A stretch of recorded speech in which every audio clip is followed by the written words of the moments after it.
திரு செந்தில், இப்போ இந்த முதல்வரின் டெல்லி பயணம் நிறைய சந்தேகங்களை எழுப்பியிருக்கு. இப்போ கூட்டணியிலே இருக்கிற அதிமுக இன்றைக்கும் அவர் திரும்பவும் இபிஎஸ் அவர்கள் சொல்றது வந்து ரெய்டுக்கு பயந்துகிட்டு தான் போனாங்க அப்படின்னு.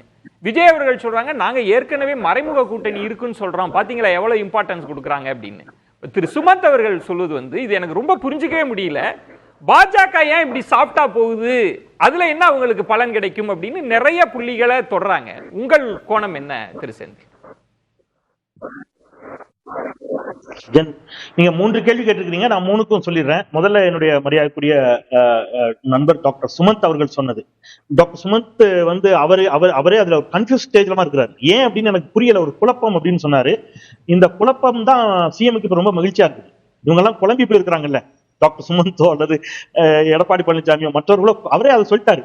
நீங்க எல்லாம் குழம்புறதுதான் எனக்கு ஹாப்பி, குழம்புங்க அப்படிங்கிற இடத்துக்கு நகர்றாரு. டாக்டர் சுமந்த் நானும் இதற்கு முன்பு ஒரு தொலைக்காட்சியில விவாதத்தில் அமர்த்துகின்ற பொழுது டாக்டருக்கு ஞாபகம் இருக்குன்னு நினைக்கிறேன். அப்போ ஒரு வாதம் வைத்தார். திமுகவும் பாஜகவும் சண்டையிட்டுக் கொள்வதே அவர்கள் வந்து இணக்கமா இருப்பதற்கான அறிகுறி. தட் மீன்ஸ் அவர்களுக்குள்ள ஒரு மறைமுக ஒரு அண்டர்ஸ்டாண்டிங் இருக்குது, அதனாலதான் சண்டை போடுறாங்க அப்படின்னாரு.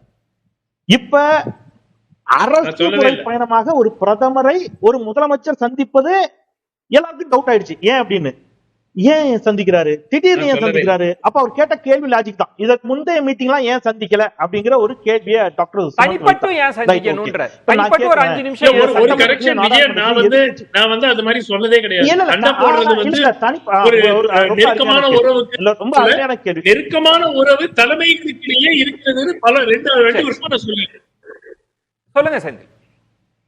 ஓகே ஓகே, அதுதான் ஓகே, ரைட், ஓகே. அதான் தலைமை, அதனால சண்டை போடுற மாதிரி நடிச்சுக்கிறாங்கிற மாதிரியான ஒரு வாதம் கிட்டத்தட்ட அந்த மாதிரியான வாதம் தான். Okay right. இப்ப நான் என்ன கேட்கிறேன், இப்ப போய் சந்திச்சது இப்ப பிரச்சனையா இருக்கு.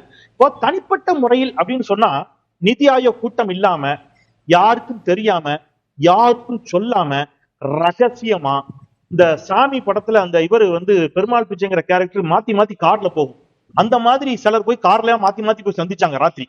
அந்த படம் பார்த்தவங்களுக்கு ஞாபகம் இருக்கும். அந்த மாதிரி கார் மாத்தி மாத்தி போய் சந்திச்சாரா? சரி, நான் இப்படி கேட்கிறேன் சார், எனக்கு ஒன்னே ஒண்ணு, இந்த அவையில இருக்கிறவங்க சொல்லுங்க சார், நமக்கு பரம வைரி எதிரி யார் சார்? நம்ம இந்தியாவினுடைய பரம எதிரி பாகிஸ்தான். பாகிஸ்தானினுடைய அன்றைய ஆட்சி பொறுப்பில் இருந்த நவாஸ் ஷெரீப் அவருடைய பேத்தி திருமணம் இந்தியாவில யாருக்குமே தெரியாது, ஊடகங்களுக்கு தெரியாது, எந்த முன்னறிவிப்பும் இல்ல. திடீர்னு ஆப்கானிஸ்தான் போயிட்டு வர்ற வழியில பிளைட்ட பாகிஸ்தான்ல இறங்கிட்டார் நம்ம பிரைம் மினிஸ்டர் மோடி. அங்க போய் அந்த விருந்தில் கலந்து கொண்டு, திருமண விருந்தில் கலந்து கொண்டு உண்டு அந்த திருமண தம்பதிகளுக்கு வாழ்த்து தெரிவித்து நவாஸ் ஷெரீப்பை கட்டி அணைத்து நட்பு பாராட்டி விட்டு வந்தார். இதை நீங்க என்னன்னு புரிஞ்சுப்பீங்க சார்? எல்டிடிக்கும் இலங்கை ராணுவத்துக்கும் சண்டை, பேச்சுவார்த்தை யாரோட நடத்தினாங்க? அவங்க காலம் ஃபுல்லா சண்டை போடுற 2 பேருமே பேச்சுவார்த்தை என்று வருகின்ற பொழுது யாரோட சண்டை போடுவாங்களோ அவர்கள் அதிகாரத்தில் இருந்தால் அவர்களோட பேச்சுவார்த்தை நடத்த முடியும். இப்ப இதுல இது சரி தவறுன்றதை தாண்டி இந்த சந்தேகத்திற்கான தெளிவா நம்ம பேசலாம்னு நினைக்கிறேன். இதுல என்னன்னா, நிதி ஆயோக்ல தான் பேசியாச்சு, நீங்க ஏன் தனிச்சு 5 நிமிஷம் பேசணும்?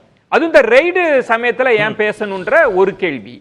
இதுல கூட்டணிக்குள்ளே இருக்கிற அதிமுக ஏன் திரும்ப திரும்ப இதுக்கு முன்பு சொல்லிட்டு இருந்தாங்க கூட்டணியில இல்லாதப்ப திமுகவுக்கும் பாஜகவுக்கும் மறைமுக கூட்டணின்னு. இப்ப அவங்க கூட்டணிக்குள்ளே இருந்தாலுமே இல்ல இவங்களுக்குள்ள ஒரு சமரசம்னு ஏன் இபிஎஸ் அவர்கள், விஜய் அவர்கள் திமுகவை பாஜக நோக்கி தள்ளிக்கிட்டே இருக்கிறாங்க? அதுக்கு என்ன காரணம்? எக்ஸாக்ட்லி, ரொம்ப சரியான, மிகச்சரியான புள்ளிக்கு வந்திருக்கீங்க சார். மிகச்சரியான புள்ளி இதுதான் விவாதத்தினுடைய மையப்புள்ளியா இருக்கும். நான் என்ன நினைக்கிறேன்னா, இவர்கள் எல்லோருக்கும் ஒரு நோக்கம் இருக்கிறது. இந்த தேர்தலில் சிறுபான்மை சமூகத்தினுடைய வாக்குகள், குறிப்பாக கிறிஸ்தவ இஸ்லாமிய வாக்குகள் எந்த இடத்திலும் திமுக அணிக்கு ஒட்டு மொத்தமாக போய்விடக் கூடாது அப்படிங்கிற பதட்டம் அதிமுகவிற்கு இருக்கிறது, பாஜகவிற்கு இருக்கிறது, திரு விஜய் அவர்களுக்கும் இருக்கிறது. அப்போ பாஜகவோடு திமுக நெருக்கமாக இருக்கிறது என்ற ஒரு தோற்றத்தை திருப்பி திருப்பி ஏற்படுத்தும் நினைக்கிறாங்க. டாக்டர் சுமந்த் கூட எனக்கு தெரிஞ்சு சொல்லல, சொல்லியிருந்தாலும் நான் எக்ஸ்கியூஸ் கேட்டுக்கிறேன். ஆனா ரொம்ப கிளவரா தவிர்த்ததா தான் நினைக்கிறேன். நானும் ஓபில இருக்கிறேன், அவங்க ஓபில இருக்கிறாரு. யாரெல்லாம் கலந்து கொள்ளவில்லை என்று சொல்லிக்கிட்ட பொழுது சித்தராமையா பேரை சொன்னார், மமதா பானர்ஜி பேரை சொன்னார், பினராயி விஜயன் பேரை சொன்னார். ஆனால் ஏன் நிதிஷ்குமார் பேரை சொல்லல? சரி, கலந்துகிட்டவங்க யாரு? இன்னைக்கு திரு விஜய் அவர்கள், விஜயனுடைய அரசியல் அறிவை நினைச்சு நான் வியக்கிற பாராட்டுறேன். அவர் ஒரு வரி போட்டிருக்கிறார், அந்த அறிக்கையில போட்டிருக்கிறார். என்ன வரி போட்டிருக்கிறாரு? பாஜக ஆளாத மாநிலங்கள் எல்லாம் புறக்கணித்தன. பாஜக ஆளாத மாநிலங்களா புறச்சதுன்னா பஞ்சாப்ல யார் ஆட்சி செய்யறா? நீங்க ஆம் ஆத்மியினுடைய முதலமைச்சர் அங்க கலந்துக்கலையா? தெலுங்கானா முதலமைச்சர் கலந்து கொள்ளவில்லையா காங்கிரஸ் கட்சி? அப்ப காங்கிரசுக்கும் பாஜகவுக்கும் போட்டு இப்ப விஜயனுடைய கான்ஸ்பிரசி தியரி படி பாஜகவும் காங்கிரசும் மறைமுக உறவு. இந்த இடம் கம்யூனிஸ்ட் கட்சியும் பாஜகவும் மறைமுக உறவு. விஜய்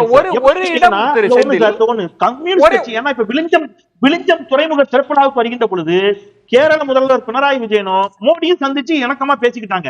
அதனால கம்யூனிஸ்ட் கட்சிக்கும் பாஜகவுக்கும் இணக்கமான உறவு. ஆனா பாஜகவுக்கு யாருக்கும் தெரியுமா சண்டை?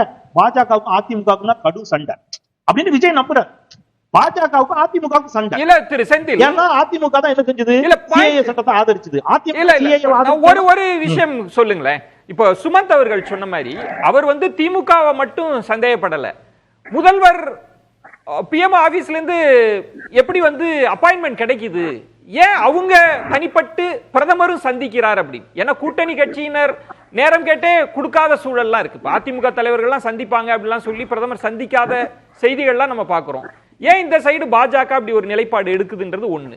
இந்த விசாரணை போன போதே விமர்சனங்கள் வந்துருச்சு.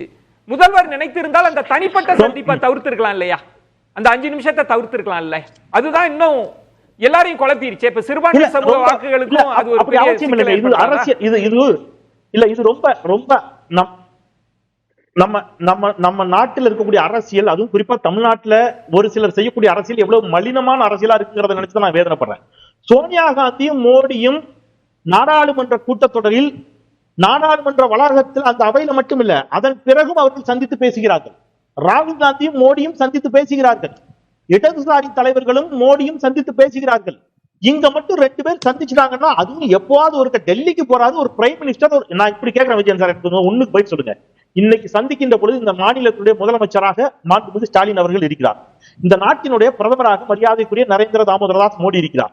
ஒரு முதலமைச்சரும் ஒரு பிரதமரும் சந்தித்துக் கொண்டதே விஜய் போன்றவர்களுக்கு இவ்வளவு கேள்வி இருக்குதுன்னா 2014ஆம் ஆண்டு ஏப்ரல் மாதம் 16ஆம் தேதி புதன்கிழமை ரைட் அன்றைக்கு இந்த நாட்டினுடைய பிரதமராக மோடி இல்ல சார். கோயம்புத்தூருக்கு பரப்புரைக்கு வந்தார் மோடி. அவரை அரசியல் கட்சி தொடங்காத விஜய் ஏன் போய் சந்திச்சாரு உங்களுக்கு தெரியுமா? அந்த சந்திப்பின் பொழுதுதான் இன்னைக்கு அவர் கேட்கிறாரு, முதலமைச்சர் மனசாட்சியோடு பேச வேண்டும். நீங்க இடி ரைட பத்தி பேசலையான்னு உங்க மனசாட்சியத்தோடு சொல்லுங்கிறாரு. நான் விஜய்க்கு கேட்கிறேன், விஜய் அவர்கள் மனசாட்சியத்தோடு சொல்லணும். கோயம்புத்தூர்ல ஏப்ரல் 16ஆம் தேதி 2014ஆம் ஆண்டு மோடி உங்களை அரசியல் கட்சி ஆரம்பிக்க சொன்னாரா இல்லையா?